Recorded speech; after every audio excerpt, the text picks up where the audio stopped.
এই জন্য আল্লাহ আমাদের হাতের কামাই হিসেবে তিনি আমাদের জন্য এই বিপর্যয় রাজনীতি করেছেন। ظهر الفساد في البر والبحر بما كسبت أيدي الناس ليذيقهم بعض الذي عملوا لعلهم يرجعون। জলস্তরের যে বিপর্যয় প্রকাশিত হয় এগুলো তোমাদের হাতের কামাই। তোমাদের পাপগুলোর মধ্য থেকে খুব অল্প সংখ্যক পাপের কারণে আমি তোমাদের এর স্বাদ আস্বাদন করাই, যাতে তোমরা আমার কাছে ফিরে আসো। এই জন্যই তো আল্লাহ জাহান্নামের দরজা খুলে জাহান্নামকে বলছে যে এবারের নিঃশ্বাসটা একটু জোরে সরে দিন। আজকে আমাদের অপরাধের কারণে আমাদের আকাশে মেঘ নাই, পানি দূর হয়ে গেছে। আমাদের গাছের পাখিগুলো আমাদের অন্যায়ের কারণে আমাদের পাখিগুলো কষ্ট পাচ্ছে। আমাদের চারিদিকে নাম জানা অজানা অসংখ্য প্রাণী কষ্ট হচ্ছে একমাত্র আমাদের অপরাধের কারণেই। মনে রাখবেন, রাসূলুল্লাহ হাদিস নববীতে বলেছেন, কিয়ামতের দিন আল্লাহ ইনসাফের আদালতে এই নিষ্পাপ প্রাণীগুলো মামলা দায়ের করবে যে আল্লাহ আপনার এই বান্দাদের কারণে আমাদের আকাশের পানিগুলো সরে গিয়েছিল, আমরা কষ্ট পেয়েছিলাম, এর বিচার আপনার ইনসাফের আদালতে আমরা দিলাম। একটা পৃথিবীটা সে কষ্ট পাচ্ছে আমাদের অপরাধের কারণে। এজন্য হাজির আমরা অপচয় অপব্যয় ছেড়ে দেই,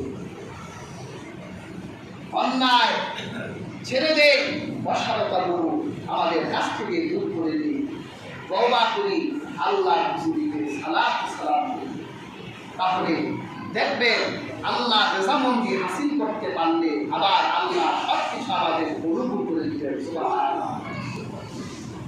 সর্বশেষ কথা বলছি হাজির, খুব করুণ এক অবস্থা আমাদের দেশে। আমাদের আকাশে এই সময়ে বৃষ্টি হয়, বৃষ্টি হয় না, কিন্তু বৃষ্টি বন্ধ হয়ে গেছে। এটাকে বলা হয় অনাবৃষ্টি। রাসূলুল্লাহ অনাবৃষ্টির সময় কিছু আমল করতে, এর একটা আমল ছিল রাসূলুল্লাহ সালাতুল ইস্তিসকা, মানে বৃষ্টির নামাজ পড়তে। তবে আমাদের হানাফিদের মতে আমাদের একটি বিখ্যাত কিতাব আছে কুতুরি। এই কুতুরিতে হানাফিদের ব্যাখ্যা করতে গিয়ে আবু হানিফা রাহিমাহুল্লাহ একটি রায় এনেছেন। তিনি বলেছেন যে জামাতে সালাতুল ইস্তিসকা নামাজ পড়াটা সুন্নত নয়, বৈধ। একাকী পড়াটাই হচ্ছে উত্তম, কিন্তু জামাতে পড়লে অনেক মানুষের সমাগম হয়। এটা বৈধতা থাকার কারণে আমরা দেখেছি যে বাংলাদেশে অনেক জায়গায় সালাতুল ইস্তিসকা নামাজ হচ্ছে। তা আমরাও চিন্তা ভাবনা করছিলাম যে আমরা তো কখনো এই সুন্নতটা আদায় করি নাই, আমরা জানিও না।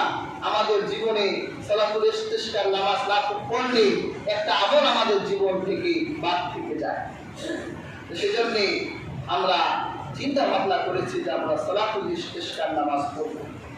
আমাদের একজন মৌলানা সাহেব উনি আমার সাথে আলোচনা করেছিলেন, তো আমি তাকে ইতিবাচক রায় দিয়েছি। আমরা আগামীকাল বেলা 11টায় মুফতি জাকির হোসেন কাশ্মীর মাদ্রাসা আছে, ওই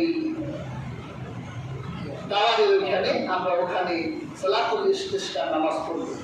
ইনশাআল্লাহ আপনাদের সবাইকে দাওয়াত দিলাম। ইনশাআল্লাহ আমরা সবাই ওখানে কালকে 11টায় সালাতুল ইস্তিসকা নামাজে হাজির হব। এই সময় রাসূলুল্লাহ সাল্লাল্লাহু আলাইহি ওয়াসাল্লামের হাদিসগুলো দেখে দেখা যায় যে রাসূলুল্লাহ এই নামাজে নরমাল পোশাক করতেন, একটু পুরনো পোশাক করতেন, তওবা করতে করতে সেখানে হাজির ঈদগাহে রাসূলুল্লাহ হাজির হতেন। অনেক বর্ণনায় পাওয়া যায় বাসার পশুগুলোকে সেখানে হাজির করানো হতো। এরপর তওবা ইস্তেগফার নামাজের পরে আল্লাহর কাছে হাত তুলে দোয়া করত যে হে আল্লাহ, এই যে আমাদের প্রাণীগুলো আজকে এই অনাবৃষ্টির কারণে তারা কষ্ট পাচ্ছে, আল্লাহ আমাদের শিশুগুলো কষ্ট পাচ্ছে, আল্লাহ আপনি এদের উসিলায় আপনার নেককার বান্দাদের উসিলায় আপনি আমাদের আকাশে নিয়েছেন। এইভাবে রাসূলুল্লাহ আমল ছিল। কাজে আমরা ইনশাআল্লাহ সবাই থাকার চেষ্টা করব সালাতুল ইস্তিসকার নামাজের মাধ্যমে, যাতে আল্লাহ সুবহানাহু ওয়া তাআলা আমাদের আকাশকে রহমত দিয়ে ভরপুর করে দেয়। আল্লাহ